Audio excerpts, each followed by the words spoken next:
What do I have? I've got pack rats, javelina, deer and rabbits, gophers, and birds. Wanted to cover those, just how to deal with them.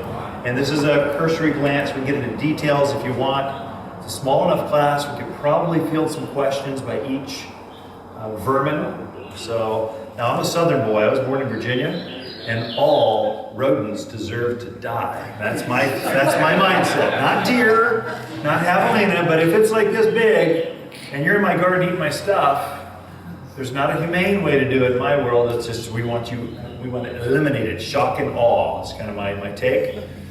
And so why don't we just start with the number one culprit this spring. And it changes each year. It's a little different each year. This year it's gophers. Gophers have really hit the community. And the reason that is, we've had 2 very mild winters in a row. And so the gophers have an extra litter. So there's more of them, and the cold didn't kill off the old folks. So usually you get that permafrost starts getting down into the soil, and the wheat gets thinned out. And so you thin the numbers, it keeps them in check. But this year, they've just expanded 2 years in a row. And if you just let them go, I mean, I just had someone, an 8-year-old locust tree blew over in the wind. The gophers had eaten all the roots off. It literally just went dunk right down. This is a big tree, it's not a little, it's a big thing. So if you let them go, they can really decimate your yard. Some of your yards look like a bomb went off, like it's a bomb field. It's like Vietnam, just all over the place. How to go after it. This is how I do it. And I've gotten gophers off of very large tracts of land, like off of like 8 acres off the farm. I put these beautiful greenhouses up. I put the gravel down, it's pristine. I can put my plants down, watering system, and then gophers start coming up underneath and messing up everything, bubbling up, the soil starts mounding.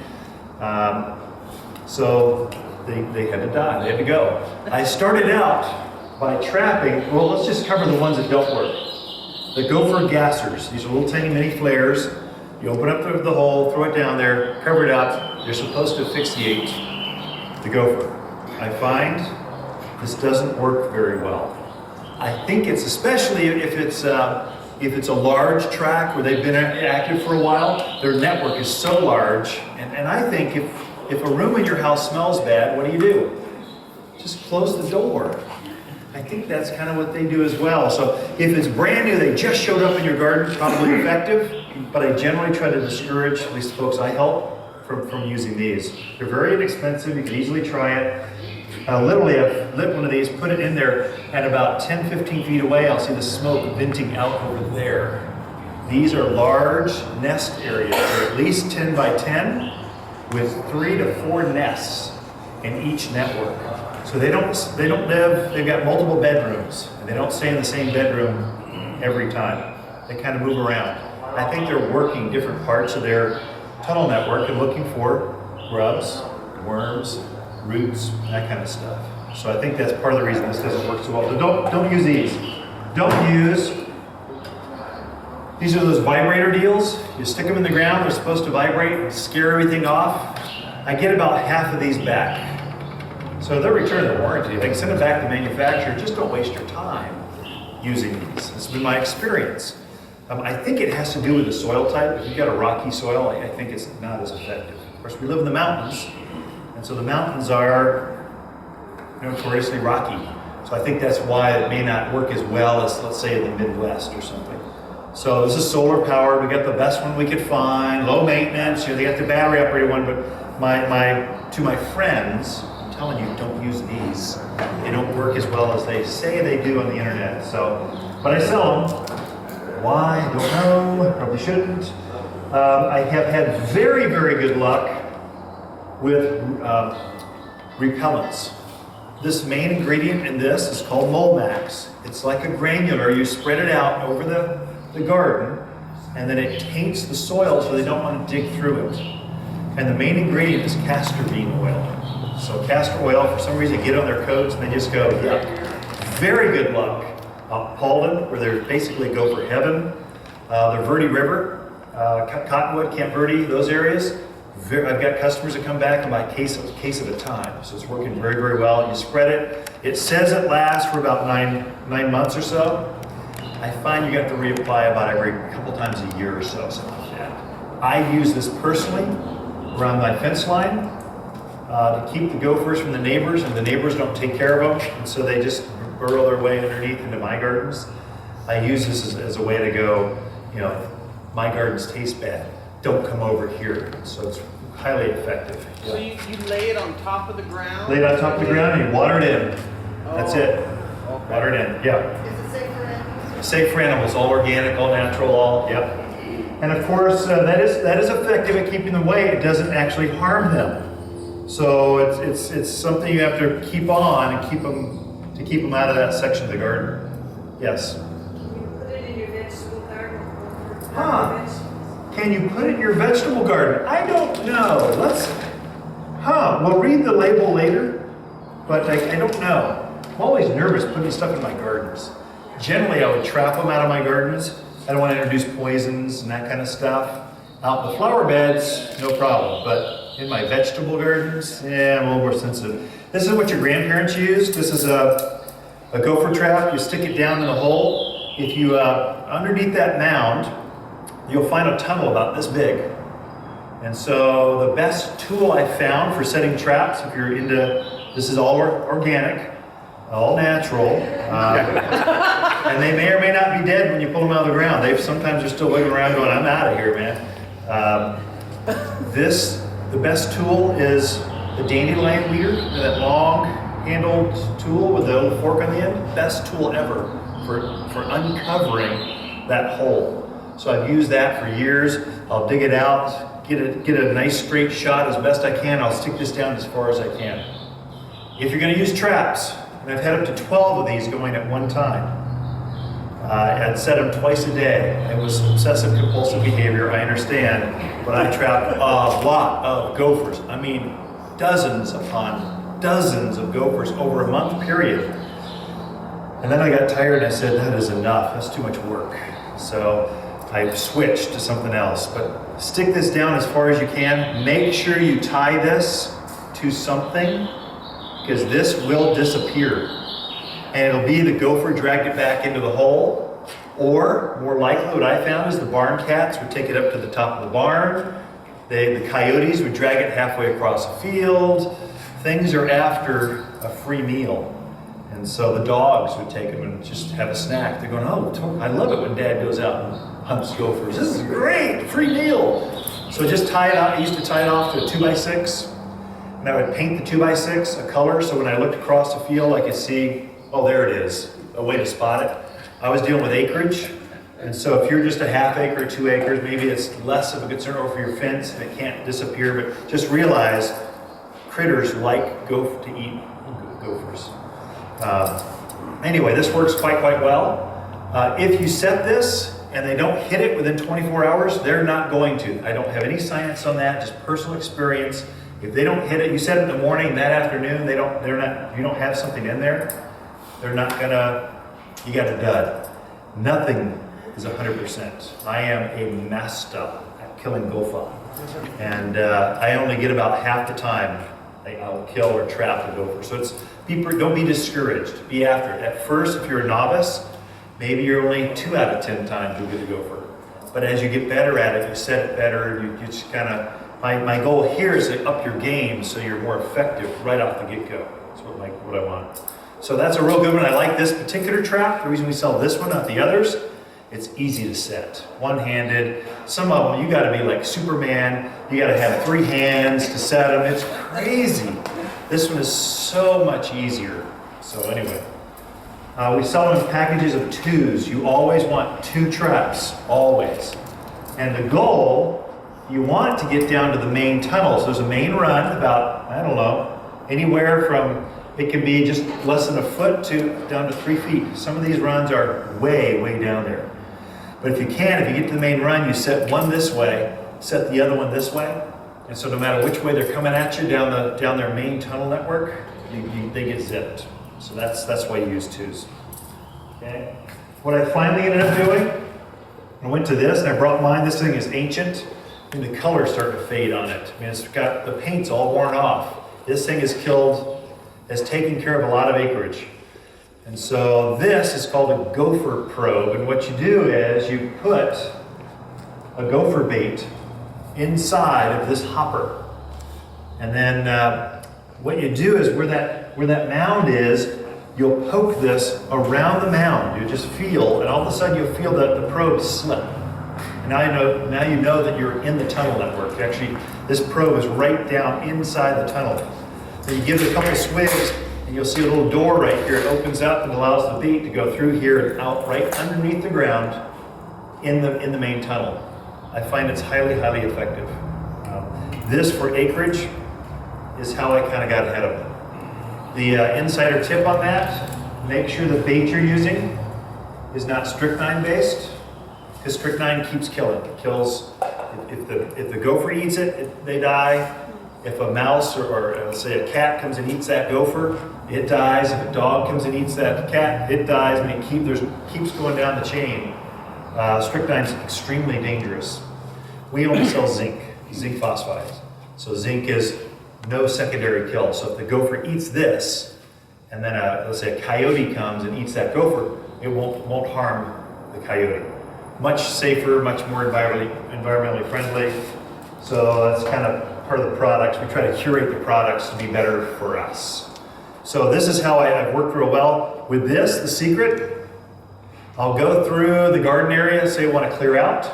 I'll knock down all of the mounds. I'll just either take the tractor and grade them down, or I'll go through and kick them with my boot, just kind of level them, so I can tell where is the new mound. I only want to bait new mounds. And so I'll look for the new mound the next morning. I go, gotcha. I go through and poke around, and you'll feel it slip. I'll release the bait, and I'll kick that mound over, so I know, okay, I've got that one. And then I just go through it every morning. I go out, and I go kill gophers. You have way more than one. You have dozens.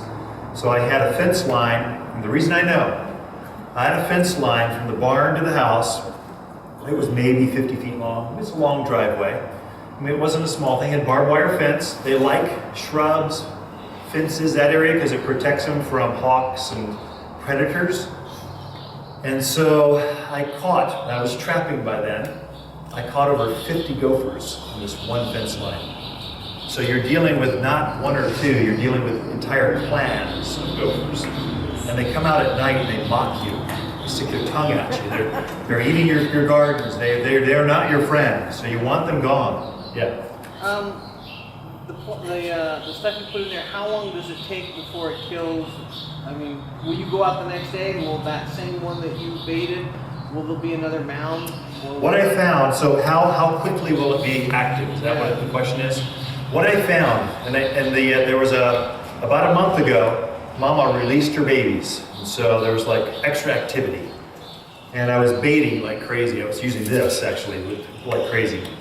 And what I found is when I killed her, the babies would go out, all of a sudden they'd be little tiny holes. You'd go, did I hit the hole? Am I in the tunnel? Am I there? They were pint sized. They were little guys. They dispersed. They didn't stay there with Mom. They kind of went out to try to forage for themselves. So they were harder to actually go after. But I got a whole family, kids and all. They were all gone. So it took, I find that, again, if they're going to be effective, it'll be within 24 hours. If not, rebait. Do it again. Keep after it. And then when you kill one, they seem to disband and go elsewhere. So, because there's a dead thing. They can basically eat the bait, they get sick to their stomach, they go to bed, and what there are, those little nests, all that material they've been eating, they suck literally. I've seen broccoli disappear under the ground like cartoons. I've seen that.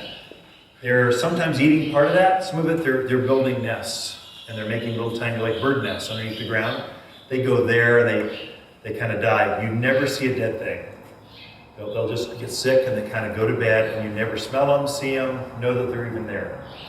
I do not ever put bait in an open hole. I found this out the hard way. This is like a sad story, but my wife's not here to be okay. Basically, a mouse came into the open bait. They came into the open run because mice actually, I did not know this, but they actually go in the gopher runs as well. I think they're going down there at night and harvesting roots and looking for insects, that kind of stuff. Well, the mouse got into the bait, went back down the driveway, and didn't make it home before they succumbed to the bait. And so the cat found the mouse that I used strychnine on, and so I had no house cat. Let me tell you, my kids still tell me about that. It's not good. That's the reason we no longer sell any strychnine-based products here at the garden center. And my advice to you, don't ever have it exposed. I only release bait underneath the ground that I cannot see down into. So I'm down there, I can't see it. I'll kick that over. Just a school of hard knocks, really hard knocks. Just some things to kind of watch. I do find this is a new product for us. I think this is going to be the magic. This is a new vendor. This is brilliant. They make these, they're called Gopher shields. You can actually plant your plant inside the stainless steel mesh. This is like a 15-gallon size.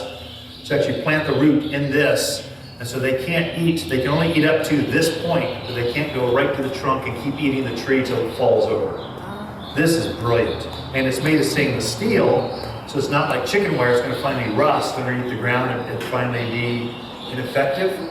This is a really good idea. So we have these in different kinds of sizes, but if you're really in the thick of it, you're out, I mean, Chino Valley, all the way to Poland, to Skull Valley, that's like, you all are surrounded. I mean, just literally surrounded out there. So it's like, that's where gophers go to die, go to heaven. That's where they go, it's that valley area. So that's Gopher Shield.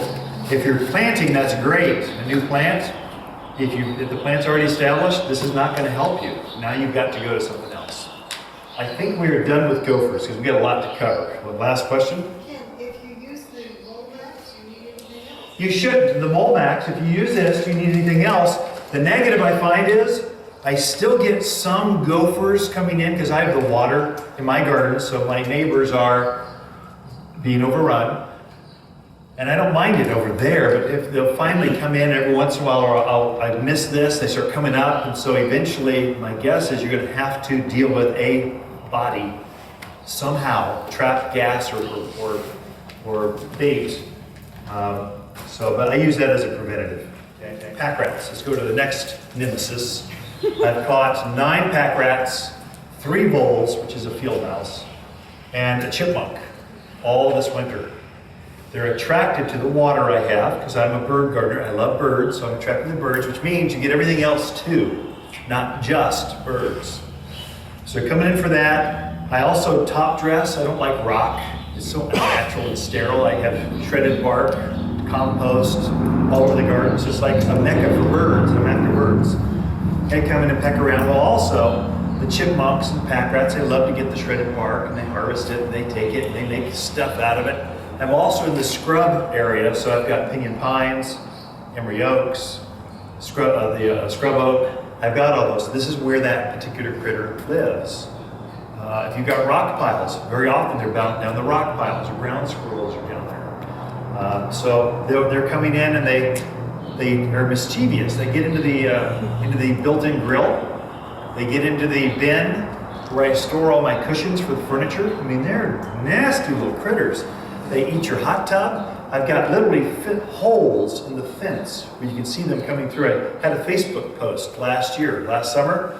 I put 2 traps on either side of this hole and had fruit on it. And the caption was, "I have you now." And I did, I got it. So it's what I've done for myself. This is how I deal with it. There's a lot of different ways you can live trap. I've got traps that you can trap the rats or the ground squirrels. They're kind of the same, they're kind of similar, but then you got to deal with the carcass. You got to deal with something. If you've got enemies, like across the neighborhood, you can release them in, that's good. But if you don't, like everyone's your friend, this is a hard, I don't know, I just find, anyway, I've gone this route. This is a great, they've actually rethought the rat trap. This is brilliant. They've got a little door up here where you can actually put the peanut butter is what I use. I'll put in this little kind of, it's got a little cup there. I put peanut butter in there. It's irresistible. They love peanut butter. In fact, I really give them a beat. If it's going to be a last meal, I'll put little cashews in there. Just little peanut nuts. And I go here and I'll sprinkle a couple of them out going, "Come to me, come." And then when I've got all my bait in there, I just close it up.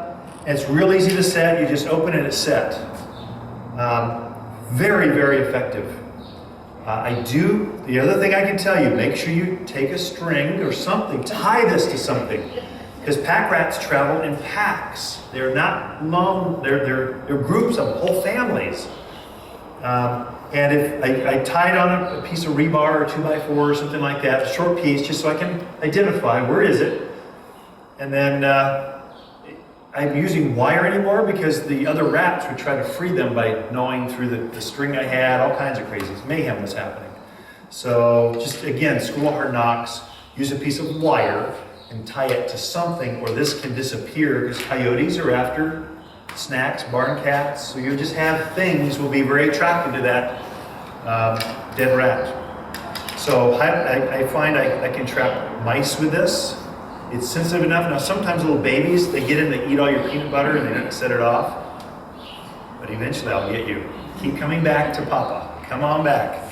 I'll get you. So eventually they set it off, they get big enough where they set it off. That's just this year.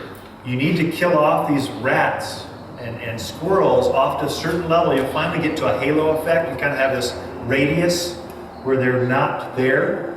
They're over in your neighbors, not here. So you need to get to that point, and there's more than one. You've got many, and they're very destructive. They can get up into your attic. We had to rewire my grandmother's attic because the rats got up in the attic, stripped the wires of their insulation, and there's no way around that. You have to actually, they'll do that to your RV sitting out there. They'll get in and strip the wires underneath that harness. They're very mischievous. They do like, you'll see inside the oaks, some of the scrub areas, you see this big wood sticky nest thing. That's a pack rat. That's their natural habitat. If you take those apart, you'll find a little bird nest. Literally looks like a bird nest. 3 or 4 of them underneath all that pile of wood. I actually like to know my nemesis. I like to understand how they think, so I actually dissect their homes and figure it out. I dug up a gopher run, every single run.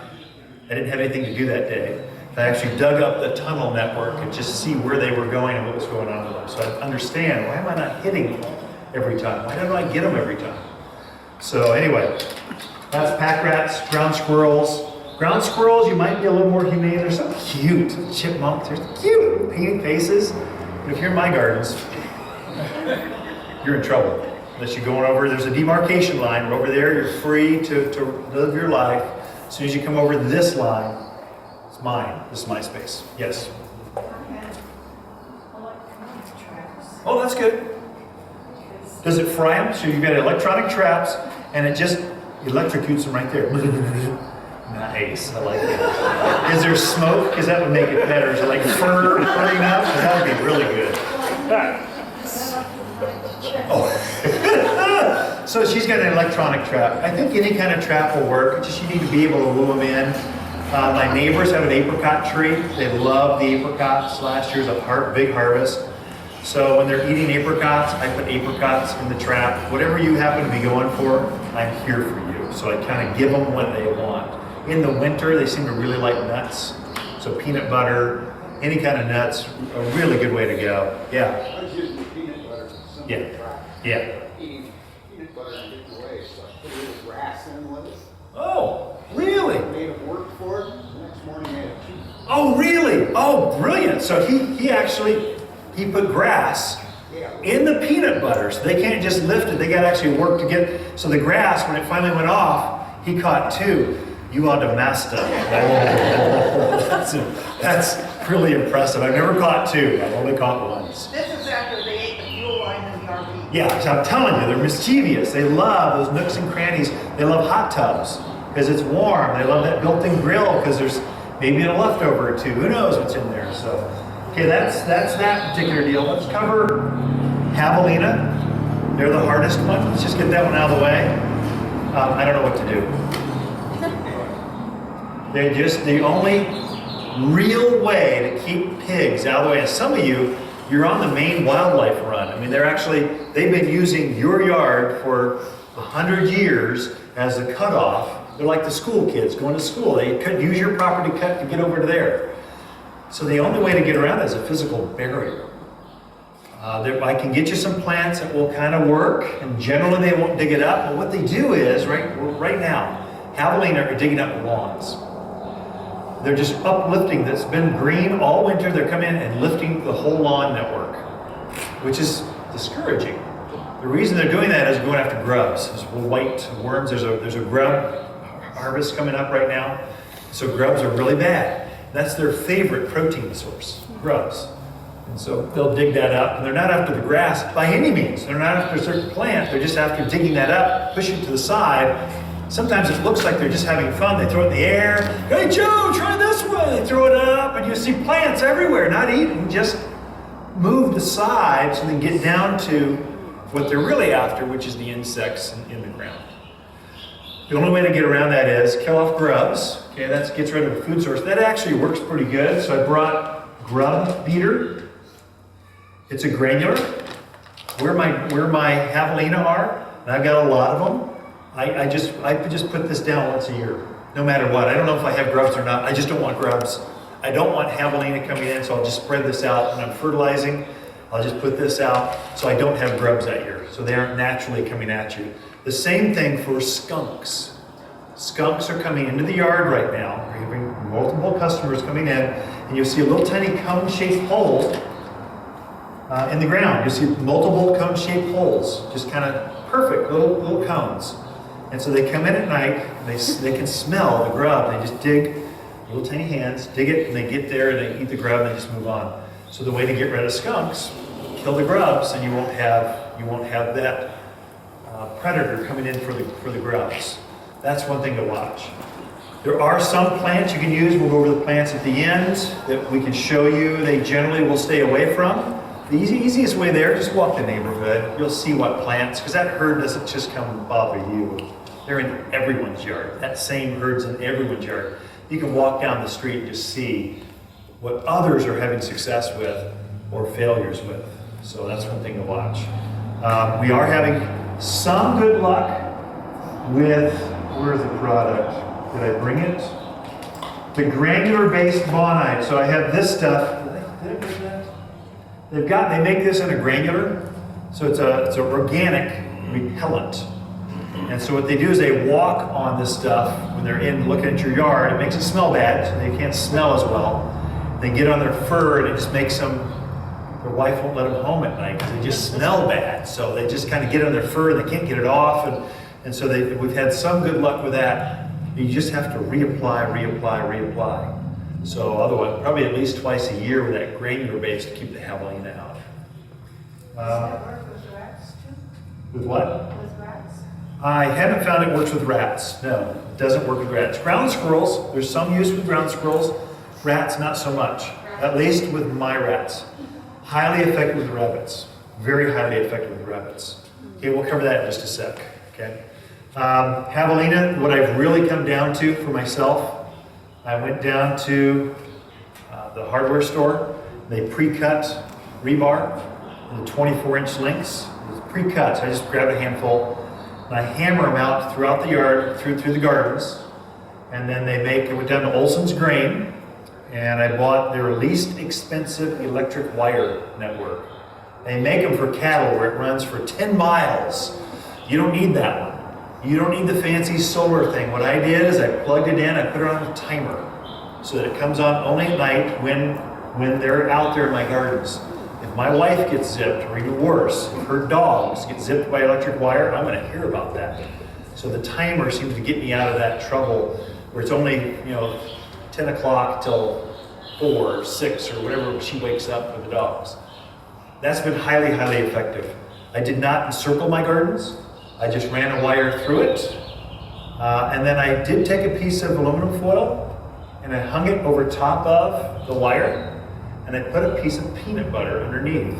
They were attracted to it. So I want them to learn. I want them to get nipped on the nose. And all you got to do is get the leader. You get the leader going, the whole herd goes nuts. So I put that over the wire where they were cutting through the yards. And the next morning, there was nothing but mayhem. Wire was every place. It was off the insulators. It was crazy. I mean, they hit that thing, and the whole herd must have gone, whoa! and I haven't seen them back since. Not only that, but it created a halo effect where my neighbors didn't see them either. So they were terrified. They didn't use that as the cutoff point between the yards. There was kind of a little natural trough. She'd get a lawn. I mean, we had stuff. And so they were attracted to that stuff. That was highly, highly effective. It cost me maybe $100 to get the fence, the electric, to plug it in, to make it all go. And that's really the only way you do it. Now, in my neighborhood, I'm not allowed to have fence in the front yard, only in the backyard. You can only have certain kinds of fencing in the backyard. So here's what I did. I had the rebar hammered out beforehand. And then at night, my daughter and I went out and we hung the wires. No one saw us putting the fence up. And I took green paint and I sprayed it green so it looked like garden. So you didn't see yellow insulators. It was green and no one ever knew. I had an electric fence 1 foot off the ground, which is all you have to do. I have some customers that are good gardeners. They take a wire and they put it at javelina height, they put it at rabbit height, and they put it at pack rat, the ground squirrel height. They've had very good success with that. The electric fence is quite good at keeping the critters out. It doesn't harm them, it doesn't kill them, it just spooks them. It's only 12 volts, so it just kind of goes, whoa, hey, wait a minute, not here, buddy, not here. And again, I didn't circle the yard. I just went through the gardens and got them to hit it. That put the terror in them, and they seem to stop. Every once in a while, I get a lone boar that'll come through and kind of go down the driveway and tear things up. That's once every couple of years. Mostly it's the pack. It's the women and all the babies coming through, the whole pack of them coming through. Those are the ones that are terribly destructive. So those are the ones you got to keep in check. Evelyn. So I used, in my neighborhood, we don't have a CCR like that, so I know it. Good. But we used the bright yellow wire, and I don't even have to leave it on. Yes. Except for about every 3 years. It takes, as long as I've got a little section of that yellow wire that you can see on my property, and circle, I know where they run through. Yeah. And if they just see that yellow wire, they stay away. It's very easy to train them. So just so you didn't hear it over here, she's got an electric fence that she only turns on once every 3 years because she's trained them. This yellow wire, they make it a yellow. I just used regular old wire. If they see the insulators, they know there's certain insulators. They go, whoa, be careful. She's trained them to look for that and to stay away. And really, if you just get them to hit it once, they will learn very, very quickly. Oh my gosh, that was awful last time I was over here. Let's go eat theirs. The goal is to get them to eat at your neighbor's house, not at your house. That's the goal. And you just train them. It's like a puppy dog. Only they're hairy, they're sneaky, and they got big tusks. It's the same thing. Very good, thank you. Okay, we all set with Javelina? Let's go deer and rabbits. They're kind of related, they eat the same things. So the deer and rabbits are sort of similar.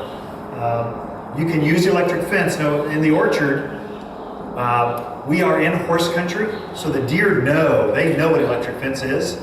So when we planted a new tree out in the orchard, we would put fence posts, regular old barbed wire fence posts, with the white tops on them, metal. We put those about 4 foot by 4 foot, about this big around, so they could lean over and eat the plant. We put those yellow insulators on top of each of those posts. We never ran a wire around it. We never electrified it, never did anything. We just a dummy. They know when you see those things, I'm going to get zipped. Stay away from those. They are trained to look for that. So that worked out very effective against the elk and the deer both. So we were in Skull Valley. The elk would come down from the high country and use just big cattle with long legs and jump over any fence. So they come in and graze like the cattle do. Right on Kirkland Creek, they come down to water. Those are really destructive. Elk they decimate gardens like crazy. It really kept them out of the orchard. They love fruit trees. All animals love fruit trees. That's one little trick that we used. We had fields of inventory, like apple trees growing. Like we're growing product to sell here. Well, of course, they're going to come in and eat the inventory. That's the ultimate insult in my world. You're in trouble. If that starts happening, I'm coming after you. So there we did actually put an electric fence up. Deer can clear any height up to about 10 feet. They can just go doink right over it if they so choose. They'd rather not, but if they're desperate, they will go over it. They can go up any distance, they can't go out. So all we did, we we just basically went 4 foot off the ground.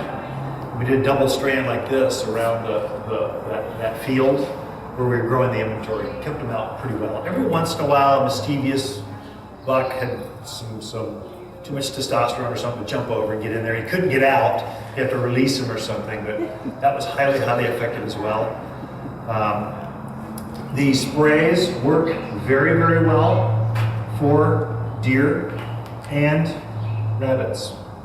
They're after that tender new growth. They can't resist it. All that new, tender leaves coming up, oh, they love that. So if you can spritz some of this on that new growth, they come in and go, oh, the neighbors are so good. Look, there's more over there. Let's go eat that. And they eat it and it tastes nasty. And they kind of get trained, oh, the plants over here taste bad. Plants over there taste good. Eat the plants over there at your neighbor's house. This is the original. This is the one this is our #1 seller. Repels all. It's basically made of rotten eggs, garlic, and some other nasty things. I can tell you when you spray this, do not touch your mouth. It is not a good experience. It's just nasty. It does smell bad. Lisa does not allow me to use this right next to the front of the house because it's just nasty smelling. So we started carrying this. This is an herbal. Deer and rabbits do not like herbs. Rosemary, thyme, mint. They don't like herbs. And you'll find they don't eat herbs. And so someone came up with a pleasant smelling repellent. These are made to spray on the foliage that they're nibbling on, especially the new foliage. You want to keep up with that. Now on the label it says last for 3 months. Oh, where? You have to keep up with the new foliage, is what I found. If you sprayed it and it pushed and then that last couple, 2-3 weeks, another set of new growth, they'll come and nibble on that. So you need to kind of, in the spring especially, you need to keep up with that new growth as it's respritz, maybe once a month to keep up with it. Anyway, highly, highly effective. Questions on deer and rabbits? They're bad. I mean, they can really, I'm up above the high school, in the middle of Eagle Ridge. I've seen deer roaming down the street. I mean, where do they come from? What are they thinking? They're going to carbate, but they're there. Mainly, I've got javelina anymore. They come through in packs, and they like to destroy things. Birds. Looks like it's going to be a good fruit year. So we're really talking about apples, pears, cherries, peaches, nectarines, plums, that kind of stuff. We don't grow citrus at this altitude, but birds love to eat stuff. On tomato vines, a lot of folks will hang red Christmas ornaments on their vines. So they come in and peck at that ornament and go, duh, man, what the heck? That's not a tomato. What is that? They get fooled into, okay, don't peck here because these aren't really tomatoes. They just look like tomatoes. That's one way to keep them off. For myself, my cherry trees, of course, you can't put net up. What's this stuff? You can't put bird netting. But if the tree's very large, this stuff is a pain to get up there. You've got brooms trying to get it up over the branch structure, and you're tying it underneath. And there's always some blue jay that figures out a way to get it up into and the kids fluttering around, and my kids see it, and they freak out, going, you're gonna kill a bird, Dad, what are you gonna do? And so I don't care for this unless the trees are smaller, and I can get to it easily. Once they get up to size, I generally stay away from the bird netting. And I go to, birds are super easy because they're so flighty. I mean, anything spooks them. They live like this all the time. And so if you get anything up there that kind of spooks them, they fly off and it's not a problem. They make this bird tape, it's called irritate. It's basically a sparkly tape. You'll hang it from the branches, and then when it's fluttering, they just don't even go to the tree. There's too many other trees around, they don't want to go to that one. Keeps them off my cherries, which are that's our favorite fruit. And they don't pick and eat just one cherry like you and I do. They come and pick this one, and that one, and that one. They pick every single fruit, so by the time you get done, if you haven't done anything, every fruit's been damaged. So this, I find, really helps. In addition, for myself, they make this, basically this is a beach ball. It's just a beach ball with an eyeball drawn on it. I'll hang that from the tree with this tape, and they don't even come close. This is like the scary-eyed monster coming after them. It spooks, it freaks them out, freaks me out. sitting there glowing around. And it's kind of ugly looking, but it's bright. It's highly, highly effective, especially if you larger trees where the fruit's harder to get to. So that's how I'd attack that. If you do have birds coming in, pigeons, that kind of stuff, we do have these spikes that you mount on like the ridge lines, the edge where they seem to want to camp out. You can mount these up there. They can't mess with this. They can't land. So you put it on your gutters. You put it on places where they seem to be gathering. This is more for nuisance stuff, not so much keep it out of a fruit tree or something. But this is highly, highly effective for commercial or that big overhang at the front of the house where they just seem to gather fruit everywhere. This is the way to go with the birds in that respect. Call them bird spikes. And that's it on birds. They make scare tactics, like at the hospital. You'll be driving by and all of a sudden you're going, wah, wah, wah! Okay, you'll have at the golf course, they've got guns going off, mimic guns, boom! Because there's ducks and geese gathering, they just want them to know, you gotta spook them. Birds are easy, spook them. The one that's kind of the nemesis is the little woodpecker. It comes in, if you've got a cedar-sided house, they'll come through and peck on the house, and they'll create a hole, and then they'll store acorns inside the hole. It's really bad. This is more for Groom Creek, the cabin kind of stuff. We hear this quite often, actually. The way to get past that is scarecrows. We've got owls.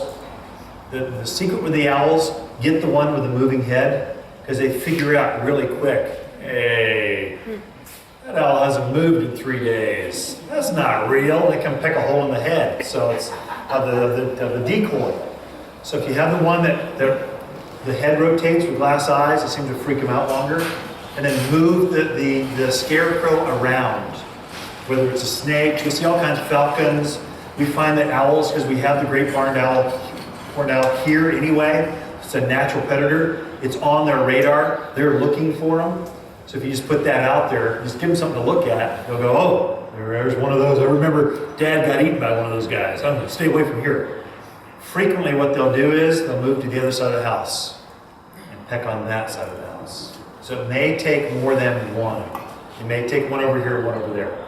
So just kind of some things we've seen over the years of different critters that are here causing mayhem, mischief, that kind of stuff. Scarecrow's highly effective though. If you do have one of the dummy ones with a fixed head, they're quite a bit cheaper. But what I found with that, just put a string around it and have it dangling from the trees. If there's some movement, you need some movement. Because they quickly they figure it out. These critters, they got nothing to do in life except peck a hole in your cedar siding or eat your plant or whatever. So they're sitting there watching, waiting to see what's happening. They figure it out very, very quickly. That's birds. One last. The deer are out right now. The bucks are now rubbing the velvet off their antlers. So they're coming through on fruit trees, elms, the aspen, certain plants are coming through and they just rub up and down on the bark and they strip the bark off. Or they've been actually peeling the bark off and eating the sweetness of a tree is right underneath the bark. So they'll peel the bark off and then strip that living tissue off the tree and they girdle the tree and they'll kill it if left unchecked. So it's something to watch. I've had great luck, and there's nothing on the internet with this, no garden books. It's just, I sit here and I got nothing to do, and I think gardening all the time. I just go, now why are they doing that? How do I deal with this? I took this bird netting, and I wrapped it loosely around the trunk. I let it kind of float an inch or two outside the bark. And then I staple gunned it right to the bark, it didn't hurt the tree. And I zipped off the rest, so I had this maybe 2-3 layer of bird netting floating over the trunk. Highly effective at keeping them from stripping off the bark. I've had really great success with that. You might try it too. If that's an issue for you, you might try that. So this stuff's very inexpensive, very easy to work with. But the secret was just leave it floating. I think they just didn't want to deal with it. They don't want their antlers. Remember, there's no health care plan for animals out in the wild. You get entangled, or you break a leg, or anything happens, it's over. And so they know that. So they're really sensitive to, that's not normal. I'm not going to mess with that. There's too many other aspens in the neighborhood. Go eat theirs, because it doesn't have this issue. That's what you want, just discouragement. Okay? Porcupines, we actually have a lot of them here. We have a lot of customers coming in. They come out at night, they're nocturnal. They come in, they sit down at the base of your cherry tree or your peach, and they just start stripping the bark off the tree. They're bark eaters. So they just sit there, and the next night they'll come back and go, that was good. I think I'll just do that again. They'll just start stripping the bark off. And it'll be at maybe that 3-foot level and below. That's always porcupine. There's only one thing that does that. So if you see that, we will probably want to dress the wound and then wrap it so that we can keep them off of that. So porcupines, just put it on your radar. The pack rats, do you recommend tearing their nests apart? So pack rats, do you tear their nest apart?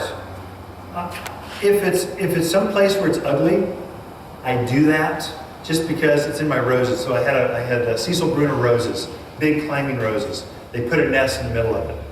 Well, it was disease ridden. It just was not good for the landscape. I tore that one off. And that's why I know how many nests are in there. If it's just out there and it's not bothering anything, and I know you're dead, I'll probably leave it. I don't know if they're attracted to other people's nests. So is it a free home? You took out the one guy, now a new pack rat comes and moves in. I don't know how that works. I know gophers will do that. Gophers are the laziest doggone things around. If you kill off one, another gopher will come in and move into that network just like that. Pack rats do come back. Do they? I killed 28 of them in one fall, so. Wow, you are the queen. My goodness, 28, I'm impressed. Wow. Well, another thing I learned about pack rats, I had the Havahart trap. Yeah, And I was taking them down the road about 4 miles and leaving them off. yeah, And the next day I yeah. catch more. So my husband said, are you sure you're not just catching the same? Yeah. So I painted them. Yeah. After that over, yeah, And it this is took them good. about a day to go 4 miles, Yeah. past several other people's houses Yeah. to get back to my house. Yeah, so she was live trapping them and releasing them like just few miles down the road. And they do come back. They know, I don't know how they do. Skunks will do that. I had a buddy that was catching skunks like crazy. He spray painted their back, and sure enough, that thing was right back at them. So release them far away, another neighborhood. Take them to Flagstaff. Trip down the horse trough. Something, get them out of there. Don't let them stay around because they do come back. Oh, Yeah. Okay, so the plants. Here, what I did is I broke them down by kind of how we have the nursery set up. So I have perennials that I've had great personal success with. I've got low-growing shrubs that stay about hip-high and lower. And then I have perennials, those plants that come back year after year, those annuals. Those plants are just high color. And then a few other just fun foo-foo things. So why don't we just start here. I have had great luck with, and this should be totally delicious. It smells so good. This is gardenia. That fragrant gardenia. You can see the buds, probably has buds on here. You have huge flower buds. I've had this in a big red pot in my front yard, right where the javelina are, and they have not bothered this at all. It's an evergreen. It blooms a long time with a great big white flower. This is the hardy variety, so it actually winters over for us. And so it has a real fragrant flower. I put it right there at the front of the house. When you walk through, you go, oh, look, is that a gardenia? Oh, it smells so good. You would think they'd be attracted to the smell. They are not. So I've had very good luck with that.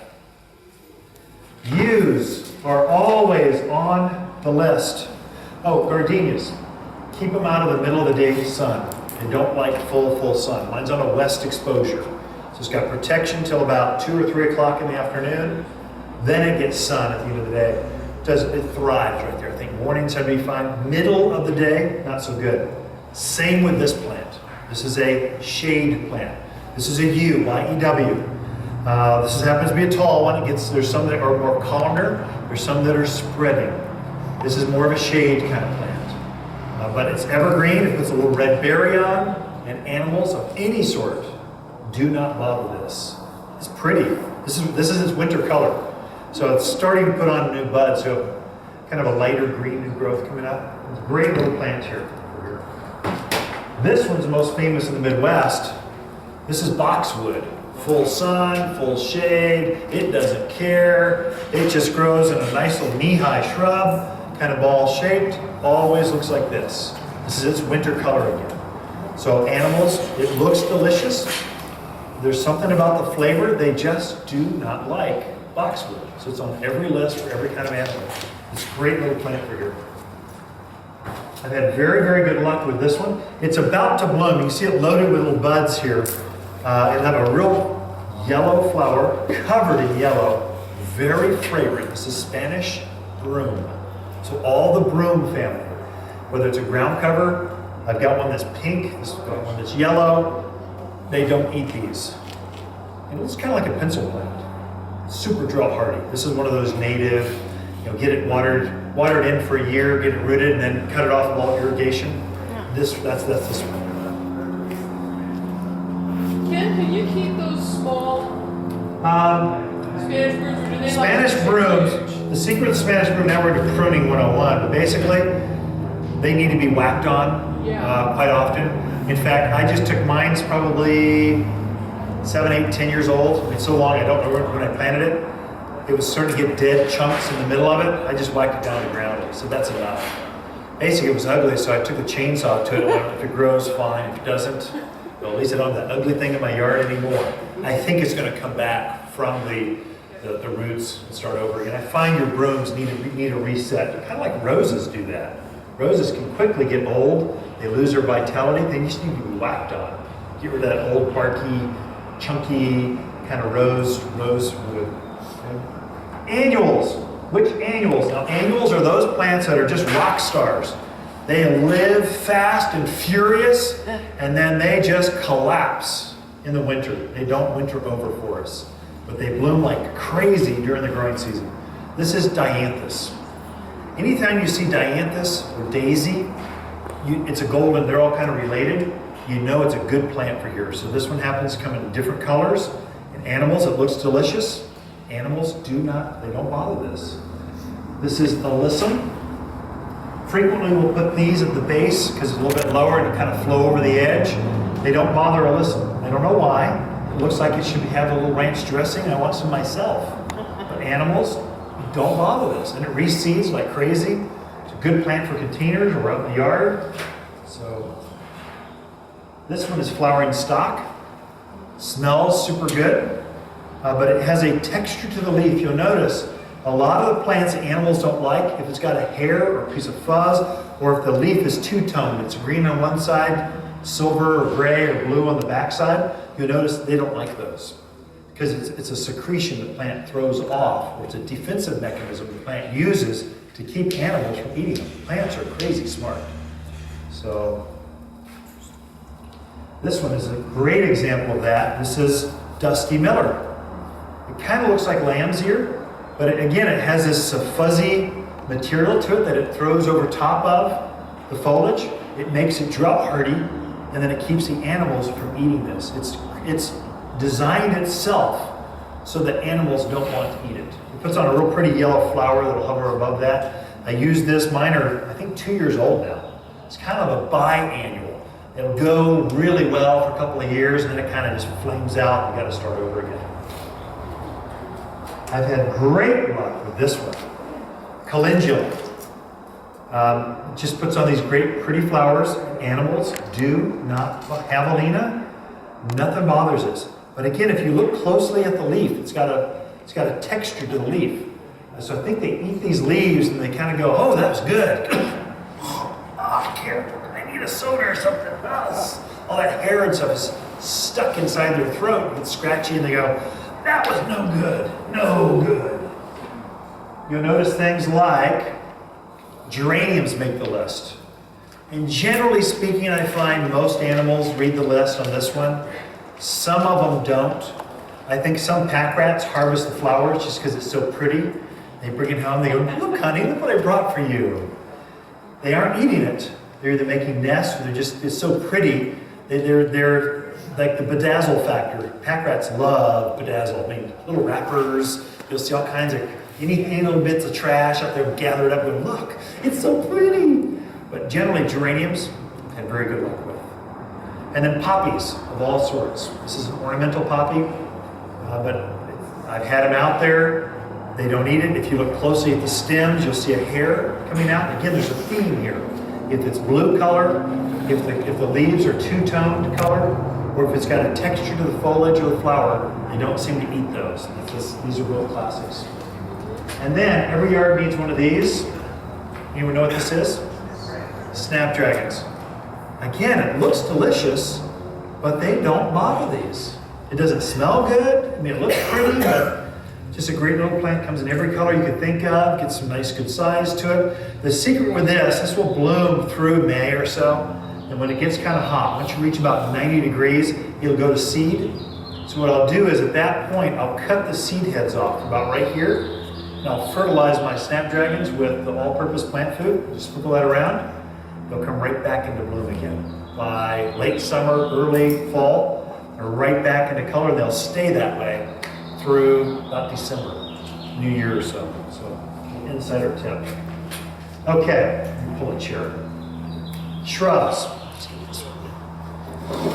This is a native. It grows wild throughout northern Arizona. But the native one is blue. It's called silverberry or Elaeagnus. This is very drought hardy. You'll notice the leaf. Pretty on the front. It's got a secretion on the back that allows it to keep from perspiring. So it's very efficient on its water use. This one I kind of water for a year, cut it off of all care afterwards. It's an evergreen that gets up about as big as you and I, about like this. It's a great little shrub plant.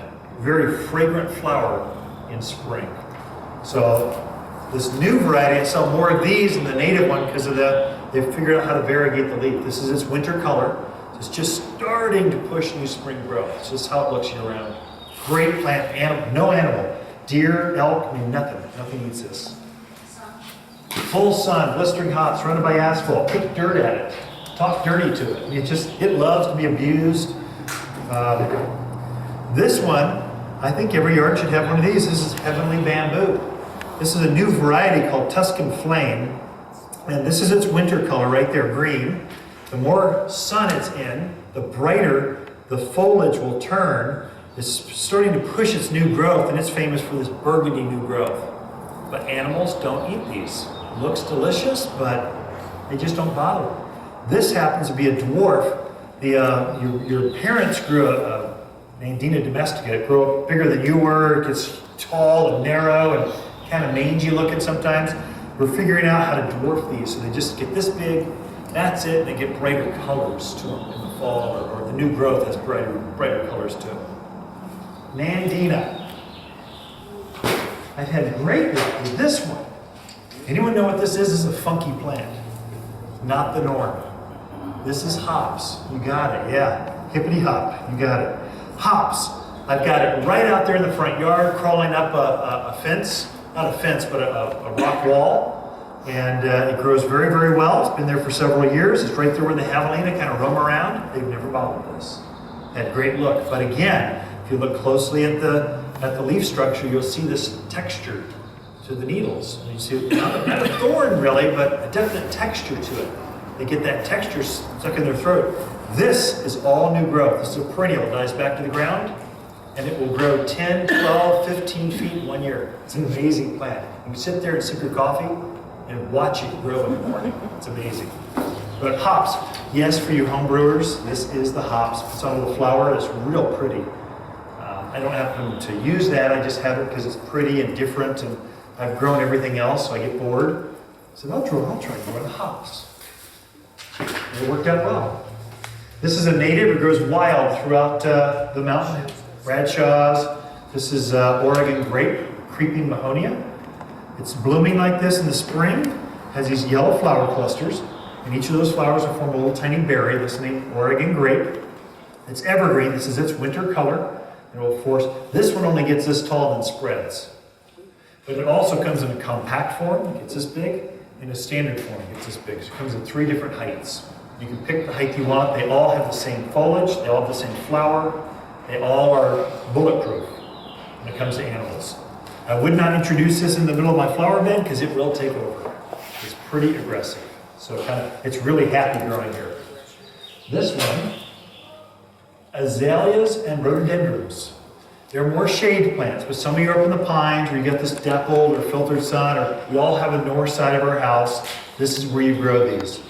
So your rhodies and your azaleas, they're just starting to open. They're famous in the spring, and this happens to be a hardy variety that comes back and winter's over for us. So another good choice. One of my favorites, if you're into drought hardy, let's get a couple of them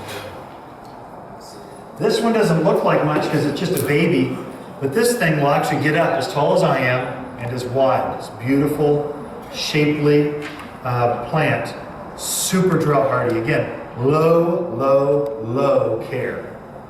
This is flowering quince. Now, the flowering quince your grandparents grew, it had a thorn and it had a huge fruit on it. We've bred all that out of it. So this one is thornless and it doesn't put the fruit. And the flowers are crazy orange and a crazy white or red. So we've got two varieties called, it's a new introduction called double storm or storming, orange storm, red storm. Just look for storm quince. Drought hardy, tough plant. Animals don't eat this. I had one right in Skull Valley, right there in the middle of all the animals. And animals, they didn't bother this plant. Cotoneaster, or cotton Easter is how a lot of people spell. This is a great plant. Drought hardy again. It's one of those that every yard should have at least one form of cotoneaster. This will come in this high. It'll come in this high. We've got every variety. It does really well. It gets a white flower in spring that forms a red berry. So it's just a real nice little plant. Birds love this plant. So it's a great plant. So I've got several of these just because it's so tough.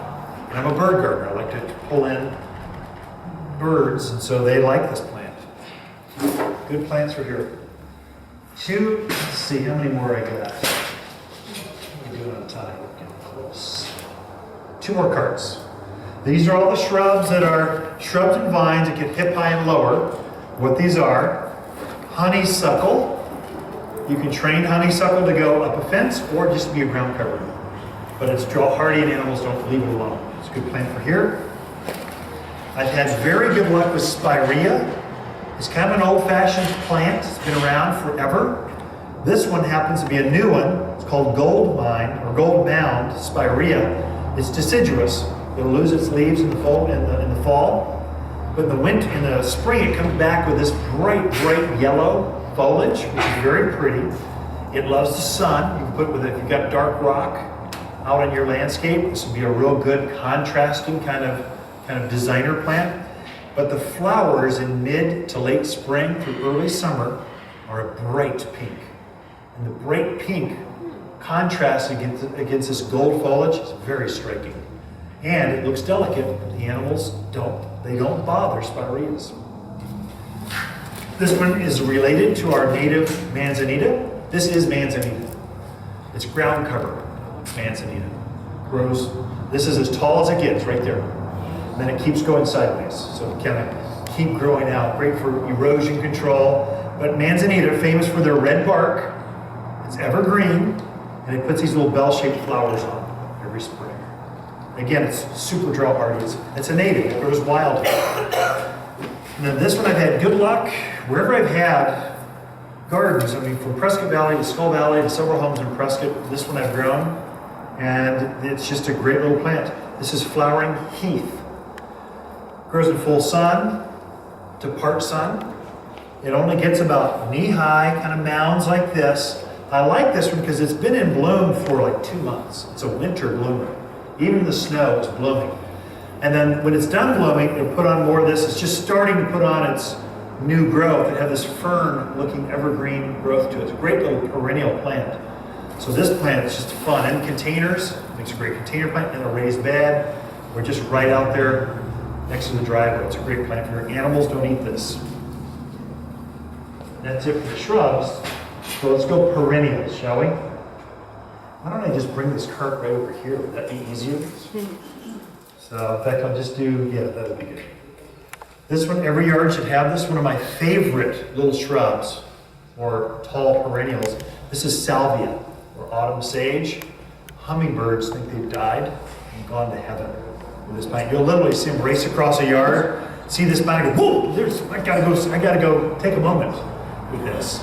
This is right out on my street. I've got Russian sage, dwarf variety Russian sage. It's blue. These out front, it's red.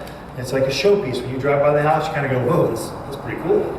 And the hummingbird is right there where all the animals are. They don't bother this. It's a great plant. Again, it's got an herbal scent. When you rub the foliage, it'll smell like sage. And so animals don't like herbs, whether it's thyme, rosemary, oregano, whatever it is, they don't like herbs. It's a heavy oil or scent or something about them. They just don't like the flavor or the taste. And this is right up there with them. Same thing with herbs. This is lavender. They don't bother lavender. I've had one right there at trough level. I put this in a nice red pot at the front entrance of the house. It's at buffet level. Javelina just graze right through them. They never bother this. But when you take a close look at the foliage, this is blue foliage they don't seem to eat, which is a secretion the plant throws over that to make it more drought hardy and keep the animals off. Plants are amazing. In fact, Facebook, how many Facebookers do we have? Half the crowd? Good. I love Facebook. Because I take my phone and go click and go, look what just came in, click. I can send it off. I just posted one, I shared it. They said lima beans. No, what was it? Yeah, I think it was lima beans. When caterpillars come and eat lima beans, the beans throw off a scent that attracts predatory wasps. They go after the wasps. And so the animal's actually changing its chemistry. The plant's changing the chemistry to attract beneficials to help it get through. Plants are absolutely amazing. This is gopher plant. The myth, plant one of these in your yard and all the gophers will disappear. That doesn't happen. Not even come close to happening. They don't eat the plant. Animals seem to leave it alone. I plant this mainly because it's funky looking. It looks Arizona. It just has a great little perennial plant, very drought hardy, full sun, pretty yellow flower. It's a great little plant for here. If you like low care, this is a great plant to be a perennial that's low care. And if you've got animals, it doesn't bother you. This one I've had in my raised bed out front where rabbits and javelina roam. This is peony, and they've never bothered my peony. You would think they would. Big fleshy roots, nice soft foliage, but they don't bother it at all. So peony, I've had great luck. And several of my homes. Do the deer like peonies? I don't think so. Yeah, have you got peony? Are they doing okay? Deer? They don't seem to eat them. They don't seem to eat them. They look like they should be delicious, but they don't bother them. Ivy, nothing kills. I mean, you can't kill ivy. You need things to eat on ivy because it takes over. You stand still, start crawling up your leg. But ivies do really well. Iris, this is just our Prescott purple iris. It's the most common of all the iris here. The animals don't bother this. Actually, the deer will eat these. Oh, they will eat them. Do the rabbits? Yes, I kind of rabbit eat them. You need a crock pot and some barbecue sauce. Shotgun. Got the gophers now, we got the javelina, and the rabbits. This is related to this right here. This is the annual variety, so the flowers are larger. This is the perennial variety. This is perennial dianthus. So it blooms for a long time, mainly most of spring and early summer, and then finally it'll poop out. All you have is nice blue foliage. Notice the blue foliage. This one blooms non-stop for the entire year. That's the main difference. But this one comes back next year, this one doesn't. So the difference between perennial and annual. Okay. I have this right by my mailbox. It's called Gara. Oh, I broke it. Poor little guy. There we go. Anyway, these flowers right here, this will actually hover. It will actually float about that far. It'll just kind of float, wave in the wind. It's called Gara, G-A-U-R-A. Great little perennial. I put it right out on the edge where it just doesn't get any water or food or anything. It's just out, just in neglect level. And it just loves it there. It's a great desert, high desert, perennial plant. And hummingbirds love it. Just love it. Gara. This is blanket flower or gaillardia. Comes in a lot of different colors. Again, you'll notice the foliage has a texture on the top of the leaf, which means you don't care for that. You can almost spot which ones are more to have a propensity to be animals will like it. This is a great perennial. It goes back every year and it does this all the time, just all summer long. If you deadhead it, it'll send off even more flowers. So every yard should have one of these. It's a great plant for you. Anyone know what that is? Columbine. There's a native columbine. It's yellow. It grows wild here. We're trying to introduce, it's so hardy here, that we're trying to introduce more colors because animals don't bother them. They grow in sun or shade, just really versatile. Perennial, it will die back to the ground and come back fresh every spring, but you can count on a columbine to bloom and be kind of a rock star. I mean, no flower has, that's just a unique flower. This one's more of a challenge. Anyone know what this is? Rock rose or Linton rose. Linton rose would be more or hellebores is how you look at it in Fine Garden magazine. Hellebore is kind of a hellish name, so I like Linton rose is so much better. It's a winter bloomer. It's a perennial, it comes back year after year, and it does this very kind of midwinter through early spring. It's one of the only things that actually has that kind of color to it. It tends to be more of a shade plant. It doesn't like that midday sun, so underneath the canopies of your trees, at the front entrance in a container, that's where you want to plant these. It's great here. This one is brand new. I just brought it in last fall, put it in the test gardens. I have test victims. I like to see, put one out there to see if it actually gets eaten, how well it does. And if it does well, I'll commit to more. So I like that. I call it the canary in the coal mine or the test victim in the gardens. This is Hebe, H-E-B-E.